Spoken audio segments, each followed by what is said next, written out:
ಅದೇನೋ ಗೊತ್ತಿಲ್ಲ ಏನಪ್ಪ ಅಂತಂದರೆ ನಮ್ಮ ಒಂದು ಕರ್ನಾಟಕದಲ್ಲಿ ಎಜುಕೇಷನ್ ಸಿಸ್ಟಮ್ ಅದರಲ್ಲೂ ಕೂಡ ನಮ್ಮ ಇಂಡಿಯಾ ಓವರ್ ಆಲ್ ತೊಗೊಳೋದಂದರೆ ಅದರಲ್ಲೂ ಎಸ್ಪೆಷಲಿ ನಮ್ಮ ಒಂದು ಕರ್ನಾಟಕದಲ್ಲಿ ತೊಗೊಳೋದಂದರೆ ಎಜುಕೇಷನ್ ಸಿಸ್ಟಮ್ ಅನ್ನೋದು ಏನೋ ಒಂದು ಬಿಸ್ನೆಸ್ಗಾಗಿ ಮಾರ್ಪಡಿತಾ ಇದೆ ಅಂತ ಅನಿಸ್ತಾ ಇರುತ್ತೆ ಕೆಲವೊಂದು ಟೈಮ್. ಓಕೆ, ಇವಾಗ ಏನು ಇಲ್ಲಿ ನೋಡ್ತಿದ್ದಾರೆ ಸ್ಕ್ರೀನ್ ಮೇಲೆ ನರ್ಸಿಂಗ್ ಹೆಚ್ಚುವರಿ ಶುಲ್ಕ 2 ಕಾಲೇಜು ರದ್ದತಿಗೆ ಸೂಚನೆ ಅಂತ ಕೊಟ್ಟವ್ರೆ. ಓಕೆ, ಅಂದರೆ 2 ಕಾಲೇಜನ್ನ ಇಲ್ಲಿ ಬಂದ್ ಮಾಡಿದ್ದಾರೆ ಅಂತ ತೆಗೆದುಹಾಕಿದ್ದಾರೆ.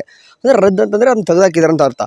ಏನಕ್ಕೆ ಈ ರೀತಿ ಆಗ್ತದೆ ಈಗಾಗಲೇ ಗೊತ್ತಿರುವ ಹಾಗೆ ಅಂದರೆ ಒಂದು 2 ಮಂತ್ಸ್ ಹಿಂದ್ಗಡೆನೂ ಕೂಡ ಯಾವುದೋ ಒಂದು ಕಾಲೇಜಲ್ಲಿ 64 ಕಾಲೇಜ್ ಅನ್ಕೊಳ್ತೀನಿ ನಾನು, ಫ್ಯಾಕಲ್ಟಿ ಸರಿ ಇಲ್ಲ ಅಥವಾ ಅಂದರೆ ಇನ್ಫ್ರಾಸ್ಟ್ರಕ್ಚರ್ ಅಂತ ಕಾಲೇಜಲ್ಲಿ ಏನೂ ಇಲ್ಲ ಅಲ್ಲಿ. ಓಕೆ, ಅಂದರೆ ಫೆಸಿಲಿಟಿನೇ ಇಲ್ಲ ಅಂತಂದೋಕೆ ಅಂಥ ಕಾಲೇಜಸ್ ಕೂಡ ಏನು ಮಾಡಿದ್ರು ಅಂತಂದರೆ ಬೀಗ ಹಾಕಿದ್ರು. ಓಕೆ, ಇದು ಕೇಳಿದಾಗ ಕೆಲವೊಂದು ಟೈಮ್ ಖುಷಿ ಅನಿಸುತ್ತೆ. ಓಕೆ, ಆದರೆ ಯಥಾ ಪ್ರಕಾರ ಅದೇ ಟೈಮ್ ನೋಡೋದಂತಂದರೆ ಎಲ್ಲವೂ ಈ ರೀತಿ ಮಾಡಿದ್ರೆ ಯಾವ ರೀತಿಯಪ್ಪ. ಓಕೆ, ಅಂದರೆ ಅಂತಾರೆ. ಓಕೆ, ಅದು ಮೇಲೆ ಎಲ್ಲರೂ ಕೂಡ ಕಣ್ಣಿಗೆ ಕಾಣಿಸುವಾಗೆ ಅನಿಸುತ್ತೆ. ಓಕೆ, ಬೀಗ ಹಾಕಿದ್ದಾರೆ, ಸ್ಟ್ರಿಕ್ಟಾಗಿ ಆ್ಯಕ್ಷನ್ ತೊಗೊಳ್ತಾ ಇದ್ದಾರೆ, ಒಳ್ಳೆ ಖುಷಿ ವಿಚಾರ. ಬಟ್ ಹಾಗಂತ ಎಲ್ಲರೂ ಕೂಡ ಮಾಡಬೇಕಾ? ಒನ್ ಟೈಮ್ ಅನ್ಸುತ್ತಲ್ವ, ಎಷ್ಟೋ ಹುಡುಗರು ಸ್ಟೂಡೆಂಟ್ಸ್ ಅಲ್ಲಿ ಕಲಿತಾ ಇರ್ತಾರೆ, ಮತ್ತು ಈಗ ಬೇರೆ ಕಡೆ ಹೋಗ್ಬೇಕು ಅವರೆಲ್ಲರೂ ಕೂಡ. ಓಕೆ, ಅಲ್ಲಿರೋ ಹಂಗಿಲ್ಲ. ಓಕೆ, ಬೀಗ ಹಾಕಿದ್ದಾರೆ ಅಂತಂದರೆ ಅಲ್ಲಿರೋ ಸ್ಟೂಡೆಂಟ್ ಬೇರೆ ಕಡೆ ಹೋಗಲೇಬೇಕು. ಈ ರೀತಿ ಎಲ್ಲನೂ ಕೂಡ ನೋಡಿಕೊಂಡಾಗ ಈಗ ಬೀಗ ಹಾಕೋ ಬದಲು ಅದನ್ನೇ ಸ್ವಲ್ಪ ಇಂಪ್ರೂವ್ ಮಾಡಿದ್ರೆ ಆಯ್ತಲ್ವಾ. ಓಕೆ, ಅಂದರೆ ಸ್ವಲ್ಪ ಗೌರ್ಮೆಂಟ್ ಕೂಡ ಸಹಾಯ ಮಾಡ್ಬೋದಲ್ವ. ಯಾಕಂದರೆ ವರ್ಷಕ್ಕೊಂದು ವರ್ಷ ಜನಸಂಖ್ಯೆ ಜಾಸ್ತಿ ಆಗ್ತದೆ, ಕಾಲೇಜಸ್ ಕೂಡ ಆಟೋಮೆಟಿಕ್ ಜಾಸ್ತಿ ಆಗಲೇಬೇಕು. ಓಕೆ, ನೀನು 1947 ಹೇಳ್ತೀನಿ ಅಂತಂದರೆ ಅವಾಗ ಇರುವಂಥ 30ರಿಂದ 40 ಕೋಟಿ ಜನಸಂಖ್ಯೆ ಈಗ 140 ಕೋಟಿ ಆಗಿದ್ರಿ ಅಂತಂದರೆ ಜಾಸ್ತಿ ಜನಸಂಖ್ಯೆ ಆಗಿದೆ ಅಂತಂದರೆ ಜಾಸ್ತಿ ಆಟೋಮೆಟಿಕ್ ಕಾಲೇಜಸ್ ಕೂಡ ಜಾಸ್ತಿ ಆಗ್ತವೆ. ಓಕೆ, ಅವಾಗ ಕಾಂಪಿಟೇಷನ್ ಇದ್ದಲ್ಲ, ಈ ಕಾಂಪಿಟೇಷನ್ ಇದೆ.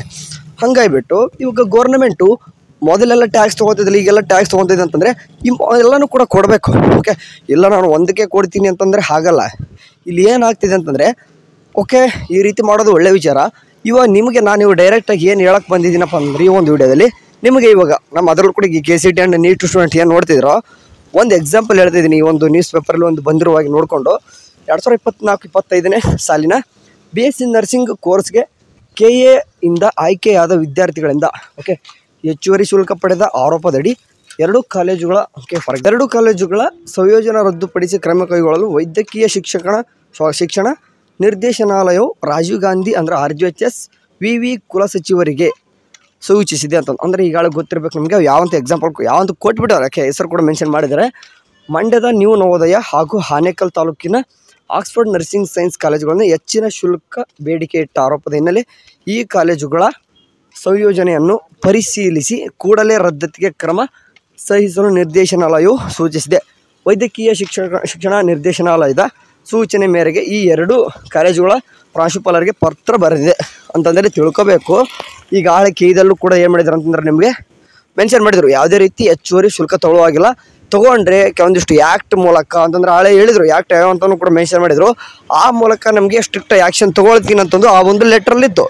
ಅದಾಗಿ ಕೂಡ ಕೆಲವೊಂದಿಷ್ಟು ಕಾಲೇಜಲ್ಲಿ ಏನು ಮಾಡಿದ್ದಾರೆ ಅಂತಂದರೆ ಬೇಡಿಕೆ ಜಾಸ್ತಿ ಇಟ್ಟು ಇವಾಗ ಓಕೆ ಒಂದು 5,000 10,000 ಜಾಸ್ತಿ ತೊಗೊಂಡ್ರೆ ಇದೇನು ಪರಕ್ ಬೀಳಲ್ಲ.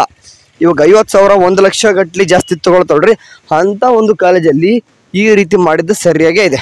ಓಕೆ, ಈಗ ನೀವಾಗ ನಿಮ್ಗೆ ಏನು ಹೇಳ್ತಿದ್ದೀನಿ ಅಂತಂದರೆ ಯಾವುದೇ ಒಂದು ಕೋರ್ಸ್ ಆಗಿರಲಿ ಜಾಸ್ತಿ ಏನಾದರೂ ನಿಮಗೆ ಫೀಸ್ ಕಲೆಕ್ಷನ್ ಮಾಡ್ತಾ ಇದ್ದಾರೆ ಅಂತಂದರೆ ಆ ಒಂದು ಕಾಲೇಜಲ್ಲಿ ನೀವು ಹೋಗ್ಬಿಟ್ಟು ಕಂಪ್ಲೇಂಟ್ ಕೊಡಿ, ಸುಮ್ಮನೆ ಕೋರಬೇಡಿ.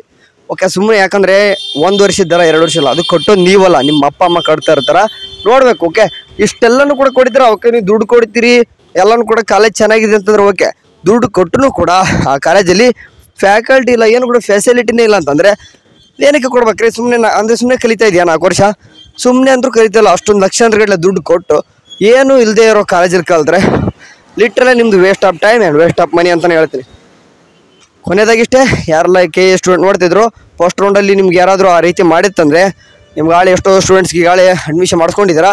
ಅದರ ಕೆಲವೊಂದು ಸ್ಟೂಡೆಂಟ್ ನಂಗೆ ಮೆಸೇಜ್ ಆಗ್ತಿದ್ರಿ, ಅಣ್ಣ ನನಗೆ 3 ಲಕ್ಷ ಕೇಳ್ತಾ ಇದ್ದಾರೆ, 3.5 ಲಕ್ಷ ಕೇಳ್ತಾ ಇದ್ದಾರೆ, 2.5 ಲಕ್ಷ ಮೇಲೆ ಕೇಳ್ತಾ ಇದ್ದಾರೆ ಅಂತ ಯಾರಲ್ಲ ಅಂತಿದ್ರು ನೋಡ್ರಿ.